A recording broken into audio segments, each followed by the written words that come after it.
December 15వ తేదీ ఆదివారం రోజున మార్గశిర పౌర్ణమి రానుంది.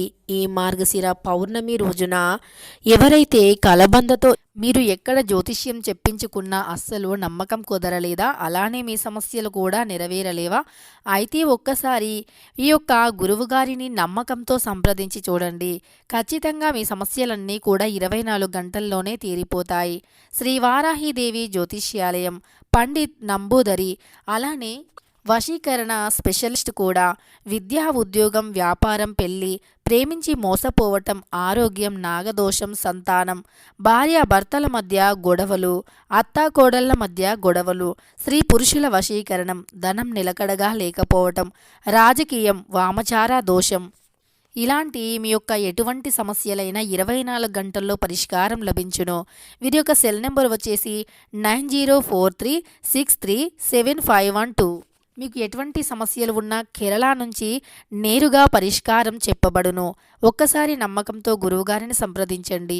ఇలా చేస్తారో వారికి కోరుకున్నంత ధనం వస్తుంది. అంతేకాదు తరతరాలు కూర్చొని తిన్నా సరే తరగని ఐశ్వర్యం వచ్చి పడుతుంది. అయితే డిసెంబర్ 15వ తారీఖు ఆదివారం రోజున వచ్చే ఈ పౌర్ణమి రోజున కలబందతో ఎలాంటి పరిహారం చేస్తే మన చుట్టూ ఉండేటటువంటి నెగిటివ్ ఎనర్జీ, అలానే మన ఇంట్లోకి ధనాన్ని రాకుండా ఆపే దుష్ట శక్తుల ప్రభావాలు తొలగిపోతాయో ఇప్పుడు ఈ వీడియోలో తెలుసుకుందాం.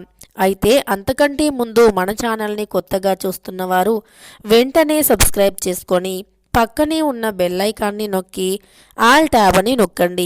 ఇక వీడియోలోకి వెళితే గనక కలబంద అనేది ఎంతో శక్తివంతమైనటువంటిది. కలబందలో ఎంతోమంది దేవతలు ఉంటారు అని శాస్త్రాలు చెబుతున్నాయి. పరిహార శాస్త్రపరంగా ముఖ్యంగా కలబందకి చాలా ఎక్కువ దైవశక్తి ఉంటుంది అని శాస్త్రం చెబుతుంది.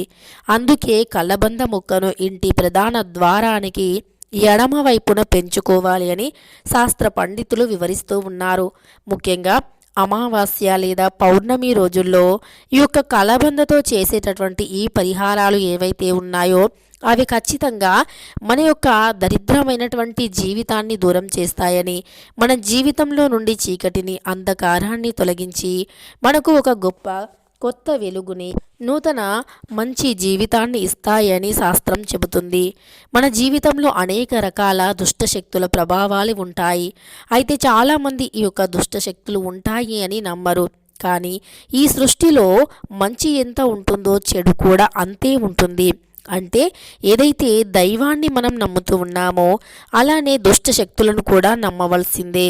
అయితే దైవానుగ్రహం మనపై ఉంటే మనం ధనవంతులుగా మారుతాము అని ఎంతైతే అనుకుంటూ ఉంటామో, అలానే దుష్టశక్తుల యొక్క చెడు కన్ను మనపై పడినా, నరదృష్టి మనపై పడినా మన పతనం కూడా అలానే ఉంటుంది అని కూడా మనం నమ్మవలసిందే. అయితే ఏదైతే దృష్టి దోషం ఉందో ఆ దృష్టి దోషాన్ని, నరదృష్టిని తొలగించుకోవటానికి తప్పకుండా ఈ యొక్క కలబంద పరిహారం అనేది మనకు ఉపయోగపడుతుంది.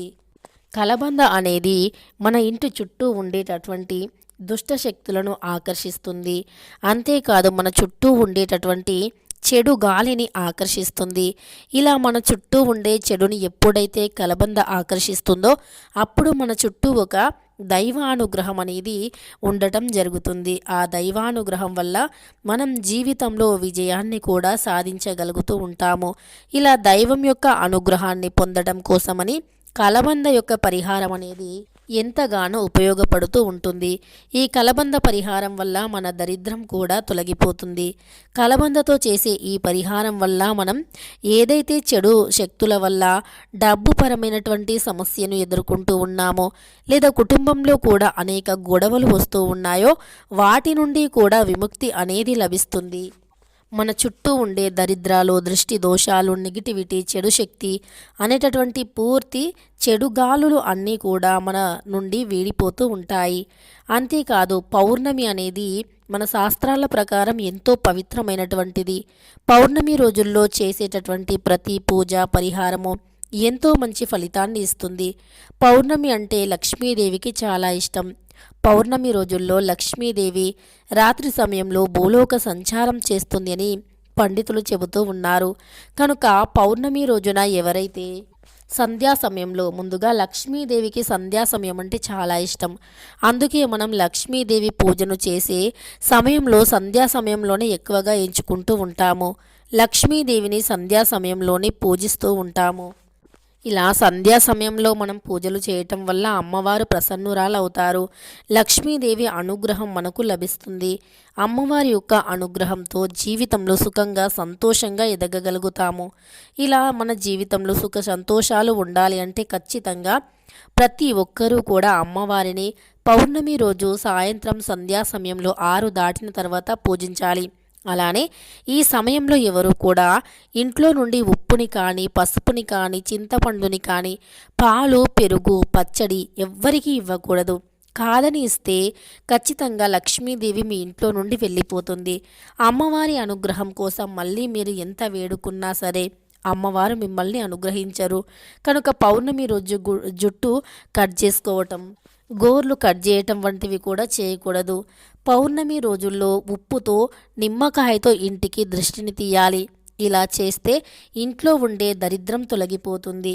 అలానే ఒక చిన్న కలబంద ముక్కను తీసుకొని ఒక మట్టి పాత్రలో ఉప్పుని పోసి ఆ ఉప్పు పైన ఈ కలబంద ముక్కను పెట్టి దానిని పట్టుకొని మీ ఇల్లంతా కూడా తిరిగి తరువాత ఆ ఉప్పు మరియు ఆ యొక్క కలబంద ముక్కను మీ ఇల్లంతా తిరిగిన తర్వాత ఎవరు తొక్కని ప్రదేశంలో వేస్తే గనక మీ ఇంట్లో ఏ మూలన ఏ దుష్టశక్తి దాగి ఉన్నా తొలగిపోతుంది.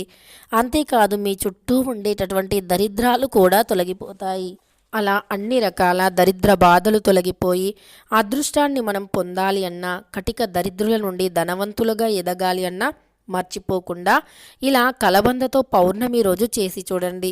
అంతేకాదు పౌర్ణమి అంటే చంద్రుడికి కూడా చాలా ఇష్టం. ఎవరికైనా కుజ దోషాలు చంద్ర దోషాలు ఉన్నా పౌర్ణమి రోజున ఇంటి గుమ్మానికి మల్లెపూలను తోరణంలా కట్టండి. ఇలా చేస్తే ఏవైనా చంద్ర దోషాలు ఆరోగ్య సమస్యలు లేదా మీకు ఏదైనా కుజ దోషాలు వంటివి కూడా తొలగిపోతాయి. అలానే ఈ పౌర్ణమి రోజుల్లో కాచి చల్లార్చిన పాలల్లో కొద్దిగా చక్కెరను వేయండి. అలా చక్కెరను వేసిన తర్వాత దానిని బాగా కలిపి పౌర్ణమి కిరణాలు తాకే విధంగా పెట్టి పౌర్ణమి గడియలు ముగిసిన తర్వాత ఆ పాలను తాగటం వల్ల ఒంట్లో ఉండేటటువంటి నెగిటివ్ శక్తులు తొలగిపోతాయి, దృష్టి దోషాలు తొలగిపోతాయి, జీర్ణ వ్యవస్థ బాగా పనిచేస్తుంది, ఆరోగ్యం కూడా పెరుగుతుంది. ఇలా మీకు చాలా రకాల ఉపయోగాలు కూడా ఉంటాయి. ఇలా పౌర్ణమి రోజున చేస్తే ఖచ్చితంగా మీ సమస్యలు తొలగిపోతాయి. ఆరోగ్యపరంగా ఎదుర్కొనేటటువంటి సమస్యలు కూడా తొలగిపోతాయి. ఎంతో పవిత్రమైనటువంటి మార్గశిర పౌర్ణమి. ఈ పౌర్ణమి చాలా పవిత్రమైనటువంటిది. ఈ మార్గశిర పౌర్ణమి రోజున కలబంద మొక్కతో ఇలా చేస్తే ఖచ్చితంగా మీ సమస్యలు తొలగిపోతాయి. కలబంద మొక్కను ప్రతి ఒక్కరూ మర్చిపోకుండా ఇంటి ప్రధాన ద్వారానికి ఎడమవైపున పెంచుకోవటం వల్ల ఇంట్లోకి వచ్చే చెడు శక్తులు కూడా ఆగిపోవటం జరుగుతుంది. ఇంట్లో ఉండే చెడు గాలి కూడా తొలగిపోతుంది. కలబందలో 2 గ్రహాలు అలానే అంటే 2 దేవతలు, 3 దేవతలు, లక్ష్మీదేవి, పార్వతీదేవి, సరస్వతీదేవి, 3 దేవతలు, 2 గ్రహాలు ఉంటాయని శాస్త్రం చెబుతుంది. అందువల్ల కలబందతో చేసే అమావాస్య పౌర్ణమి రోజుల్లో పరిహారాలు అద్భుతంగా పనిచేస్తాయని పండితులు వివరిస్తూ ఉన్నారు. మరి ఈ యొక్క పౌర్ణమి రోజున కలబందతో ఎలాంటి పరిహారం చేయాలి అంటే గనక పౌర్ణమి చాలా పవిత్రమైనటువంటిది. పౌర్ణమి రోజుల్లో ఖచ్చితంగా లక్ష్మీదేవిని పూజించాలి. పౌర్ణమి సమయంలో ఎవరైనా సరే ఉత్తర దిక్కున ఉప్పు దీపాన్ని వెలిగించిన, ఈశాన్యం దిక్కున తమలపాకు దీపాన్ని వెలిగించిన వారి జీవితంలో ఉండే డబ్బు సమస్యలు తొలగిపోతాయి, వాస్తు దోషాలు తొలగిపోతాయి. వాస్తు పరంగాను డబ్బు పరంగాను ఖచ్చితంగా మంచి ఫలితాన్ని పొందుతారు. ఇక పౌర్ణమి రోజున కలబందతో ఏ పరిహారం చేయాలో తెలుసుకుందాం. ముఖ్యంగా ఈ యొక్క మార్గశిర పౌర్ణమి ఆదివారంతో కలిసి వస్తుంది కనుక మన జీవితంలో నుండి అన్ని రకాల దరిద్రాన్ని, దృష్టి దోషాన్ని, ధనపరమైన సమస్యను, కుటుంబపరమైన సమస్యని, వాస్తు దోషాన్ని, దృష్టి దోషాన్ని, నరదృష్టిని, నకారాత్మక శక్తిని ఇలా ప్రతి ఒక్క నెగటివిటీని తొలగించుకోవటానికి అనుకూలమైనటువంటి రోజు. ఆదివారం రోజున చేసే ప్రతి పని కూడా మంచి ఫలితాన్ని ఇస్తుంది. అలాంటిది ఆదివారం రోజున ఇక పౌర్ణమి కలిసి వస్తుంది కనుక ఇలా ఆదివారంతో కలిసి వచ్చిన పౌర్ణమి రోజున కలబంద పరిహారం చేయటం వల్ల ఖచ్చితంగా మన జీవితంలో ఉండే ప్రతి కష్టం కూడా తొలగిపోతుంది. అయితే ముందుగా కలబంద మొక్కను వేర్లతో సహా ఇంట్లోకి తెచ్చుకోవాలి. ఇలా వేర్లతో సహా కలబందను ఇంట్లోకి తెచ్చుకొని ఇంటి ప్రధాన ద్వారానికి ఎడమ వైపున పెంచుకోవాలి. లేదా ఇంటి ఈశాన్యం దిక్కున ఎర్రటి కొండీలో పెంచుకోవాలి. లేదా వేర్లతో సహా కలబంద మొక్కను తెచ్చి ఆ కలబంద మొక్క యొక్క వేర్లకి ఉండేటటువంటి మట్టిని శుభ్రంగా కడిగివేసి ఆ తర్వాత కలబంద మొక్కకి ఎర్రటి దారాన్ని కట్టి వేర్లని పైకి ఉండేలాగా కలబంద మొక్క కిందికి వేలాడేలాగా గుమ్మానికి ప్రధాన ద్వారానికి మధ్య ప్రదేశంలో అంటే మధ్యస్థంలో వేలాడదీయాలి. ఇలా పౌర్ణమి రోజు సాయంత్రం సమయంలో కలబంద పరిహారం చేస్తే ఖచ్చితంగా ఇంటికి తగిలిన దృష్టి దోషం నరదృష్టి తొలగిపోతుంది. ప్రతి ఒక్కరి ఇంటికి నరదృష్టి చాలా అధికంగా ఉంటుంది. కలబంద మొక్క చాలా సులువుగా ఈ నరదృష్టిని తొలగిస్తుంది. అంతేకాదు ఒక్క రూపాయి కూడా ఖర్చు లేకుండా సులభమైన పద్ధతిలో ఈ చిన్న పరిహారం చేస్తే ఫలితం చాలా గొప్పగా ఉంటుంది. అంతేకాదు కలబంద మొక్కతో చేసే ఈ పరిహారం ఖచ్చితంగా మీ జీవితాన్ని మారుస్తుంది, దరిద్రాన్ని తొలగిస్తుంది, అదృష్టాన్ని కూడా కలిగింపజేస్తూ ఉంటుంది. ఇక ఈ కలబంద పరిహారాన్ని మర్చిపోకుండా పౌర్ణమి రోజున చేసి చూడండి, మీ జీవితమే పూర్తిగా మారిపోతుంది. ఇలా చేసిన తర్వాత ఒక కొబ్బరికాయను తీసుకొని కొబ్బరికాయతో మీ ఇంటికి దృష్టిని తీయండి. ఎడమవైపు 3 సార్లు, కుడివైపు 3 సార్లు తిప్పి కొబ్బరికాయను పగలగొట్టకుండా పారే నదిలో వదిలివేయండి. లేదా ఎవరు తొక్కని ప్రదేశంలో వేసేసి రండి. ఇలా చేసినా కూడా ఇంటికి తగిలిన దృష్టి పూర్తిగా తొలగిపోతుంది. తెలుసుకున్నారు కదా, మార్గశిర పౌర్ణమి రోజున కలబంద మొక్కతో ఏ పరిహారం చేయాలి అని. వీడియో నచ్చితే లైక్ చేయడం మర్చిపోకండి. ఇలాంటి ఎన్నో వీడియోస్ కోసం ఛానల్ని తప్పకుండా సబ్స్క్రైబ్ చేసుకోండి.